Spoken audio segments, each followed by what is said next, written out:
안녕하세요. 원리를 찾아라 진행의 박지원입니다. 오늘 뉴욕 증시 SVB 사태 하루 만에 다시 반등을 하기 시작했습니다.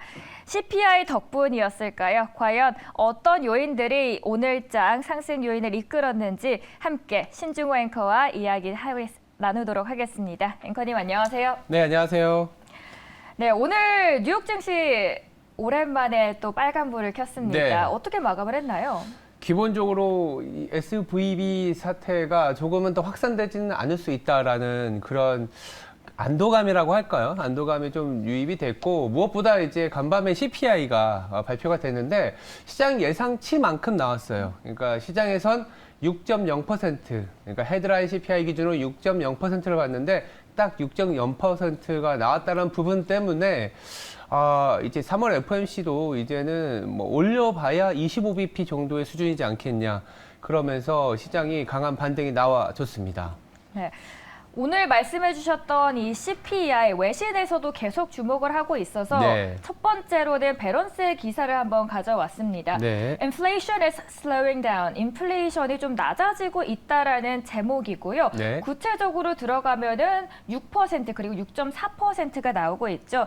오늘 이제 Consumer Price Index rose 6%. 그러니까 2월 CPI가 전월보다 0.4%, 전년보다는 무려 6% 상승했다라는 내용이고요. 그 수치가 이번에 컨센서스에 부합을 했다라는 전망입니다. 키워드 함께 확인을 해보도록 하겠습니다. 먼저 컨센 부합해서 다행이다라고 정리를 해봤고요. 예. 두 번째로는 연준 입장에서도 속도를 조절할 수 있는 명분을 살짝 제공을 했습니다. 그리고 마지막 키포인트가 SVB 사태가 더 문제이긴 하지만 네. 그래도 우리가 우려했던 이 시스템 리스크까지 번질 우려는 좀 낮아졌다라는 포인트들을 짚어봤습니다. 관련해서 트위터도 보도록 하겠는데요. 표가 준비가 되어 있습니다. 표 보시면 사실 작년보다 많이 내려온 수치입니다. 네. 빨간색이 작년을 뜻하고요. 그리고 이 파란색이 지금 이번 2023년 2월의 수치입니다. 그런데 마지막에서 세 번째 정도일까요? 주거비를 보시면 예. 전년보다 더 많이 올라왔습니다. 이게 맞습니다. 어떤 의미를 주는 건가요? 주거비가 사실 CPI에서 차지하는 비중이 44% 가까이 됩니다. 네. 그래서 6.0%라는 수치가 나온 대부분이 다 주거비 때문이다라는 얘기를 나오고 있거든요.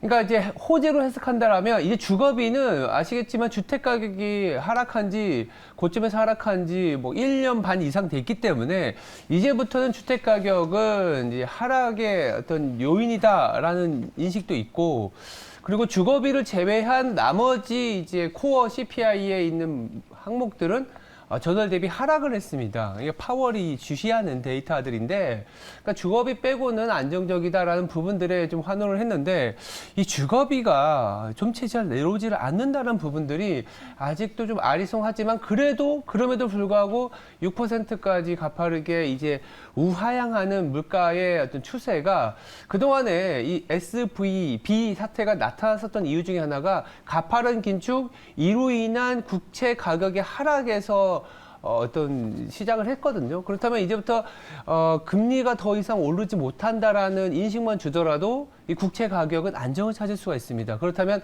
점점 더 퍼질 수 있는 위험 요인을 차단할 수가 있는 거기 때문에 간밤에 나왔던 CPI에서 시장에서는 조금 더 긍정적으로 해석하려는 포인트들에 좀 주목을 했다라고 보시면 될 것 같아요.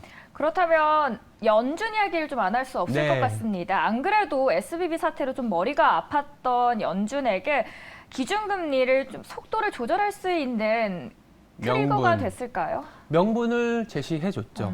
그러니까 지난주에 주 중반 이후부터 우리나라 시장을 비롯한 전 세계 증시가 조금 흔들렸었던 이유 중에 하나가 이 파월 연준 의장이 상하원에서 이런 얘기를 했지 않습니까? 데이터가 만약 긴축을 좀 더 빠르게 해야 되는 그런 데이터가 나온다면 긴축의 속도를 높일 수 있다. 그러면서 25bp를 바라봤던 시장이 깜짝 놀라고 50bp로 올라간 거였고, 그러면서 SVB 사태는 조금 더 일파만파 더 커졌었다라고 보면 되는데, 그리고 이 일주일이 지난 후에 보니까 CPI 데이터도 25bp의 명분을 주고 있고, 더불어서 시스템 리스크까지 안겨줄 수 있는 과도한 긴축은 좀 지양해야겠다는 인식이 강해지기 때문에 다음 주에 있을 FOMC에서 파월도 굳이 50bp 그럴 이유는 없다. 그래서 시장에서도 거의 대부분 거의 100%라고 하면 될 것 같네요. 25bp 정도에서 그친다라는 게 중론이라고 보시면 될 것 같습니다. 25bp의 인상 가능성이 더욱더 확대가 됐습니다. 그러면 CPI가 어떤 영향을 줬는지 종목 단위로 섹터별로 들어가 보도록 하겠습니다. 네. 두 번째로는 월스트리트 저널의 기사입니다. 제목은 이렇습니다. Bank stocks rebound, 그러니까 은행주들이 다시 반등하기 시작했다라는 내용인데요. 구체적으로 들어가면은 이 CPI 이후에 어제는 좀 폭락했던 은행주들이 네. 급 반등하기 시작했다라는 기사입니다.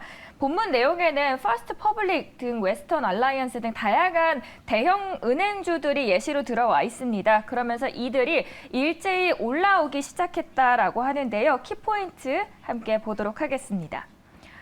예시로 들었던 퍼스트 리퍼블릭 어제장에서 무려 60%나 폭락을 하면서 나락으로 떨어졌습니다. 그런데 오늘 CPI 발표 이후에 무려 네. 장중에 50% 넘게 폭등을 했습니다. 이거는 비단 퍼스트 리퍼블릭뿐만 아니라 방금 말씀드렸던 다른 지역 은행주들의 일제히 상승세까지 이끌어줬습니다. 그런데 이게 은행주들만의 문제는 아니더라고요. 이번에 비트코인 또한 좋은 모습들을 보여주는데요. 트위터 통해서 비트코인들의 시세도 보도록 하겠습니다. 표가 나와 있죠. 대부분 5에서 16%까지 10% 이상 뛰는 모습을 보였습니다. 이렇게 은행주들 그리고 비트코인들의 상승세가 일어났는데 우리 시장에도 좀 긍정적인 영향을 줄 수 있을까요, 앵커님? 어제 우리 시장이 좀 급락을 했었던 부분들이 너무 오늘은 그래도 빠졌죠. 좀 다행히 좀 복구의 움직임이 나타나지 않을까라는 생각이 들고 있고, 이제 은행주와 비트코인이 같이 올라간다는 부분들은 다분히 긴축이 이제는 조금은 좀 종착지가 다가오는 거 아니냐 이런 생각에서 이제 같이 이제 위험자산 선호 현상이 나타났다라고 보시면 될 것 같고요. 퍼스트 리퍼블릭을 얘기하는 이유가 이 SVB가 이제 16위의 자산 규모이지 않습니까? 근데 퍼스트 리퍼블릭은 그보다 조금 더 두 단계가 높은 14위의 자산 규모를 자랑하고 있어요. 그 말은 뭐냐면 이 실리콘밸리 뱅크의 사태가 만약 번진다면 퍼스트 리퍼블릭으로 넘어가는 단계였는데 퍼스트 리퍼블릭에 대한 당국의 지원 그리고 JP 모건이 어떤 유동성을 공급한다라는 뉴스가 흘러나오면서 이 퍼스트 리퍼블릭이 장중에 거의 20% 30% 이상 급등을 했었고 더불어서 이제 뱅크 ETF라고 하는 KBE도 2% 이상의 상승을 보여줬습니다. 그 말은 뭐냐면 시장에서 가장 우려했었던 이 전염 효과 금융 시스템에 리스크가 더 부각되는 것을 사전에 차단했고 더불어서 은행이나 예를 들어서 비트코인이 이제는 좀 긴축의 우려를 덜 수 있는 CPI가 나오다 보니까 덩달아서 같이 시장 분위기가 조금은 안정된 모습을 보여주지 않았나 이렇게 말씀드릴 수 있을 것 같아요. 네, 어제 사실 우리 증시 말씀해 주셨듯이 좀 힘겨운 하루이지 않았나 싶었는데요. 네. 오늘 이런 뉴욕 증시의 흐름이 우리 증시까지 훈풍이 이어질 수 있도록 기원을 하겠습니다. 지금까지 CPI에 대한 이야기 신중호 앵커와 함께했습니다. 말씀 감사합니다. 네, 감사합니다.